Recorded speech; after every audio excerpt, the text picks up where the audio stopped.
पुणे गुन्हे शाखेच्या युनिट 1ने आंदेकर टोळीतील सक्रिय व रेकॉर्डवरील आरोपी ओम गणेश नगरकर वय 24 याला लोखंडी कोयत्यासह अटक केली. गुप्त माहितीच्या आधारे सोलापूर बाजार PMPML बसस्टॉप परिसरात सापळा रचून ही कारवाई करण्यात आली. आरोपीकडून लोखंडी कोयता व मोबाईल जप्त करण्यात आला असून त्याच्या विरोधात लष्कर पोलीस ठाण्यात आर्म्स ॲक्ट अंतर्गत गुन्हा दाखल करण्यात आला आहे. तसेच तो समर्थ पोलीस ठाण्यातील गंभीर गुन्ह्यात मागील 8 महिन्यांपासून फरार असल्याचे निष्पन्न झाले.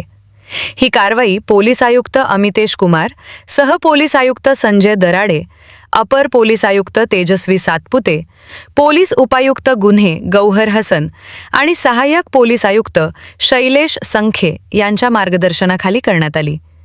पोलीस निरीक्षक अजित जाधव यांच्या सूचनेनुसार पोलीस उपनिरीक्षक राहुल मखरे तसेच पोलीस अंमलदार विनोद शिंदे, निलेश साबळे, हेमंत पेरणे, सिद्धेश्वर वाघमारे, सुहास डोंगरे, संदेश काकडे, अमित जमदाडे, मयूर भोसले आणि अविनाश दळवी यांनी ही कारवाई पार पाडली.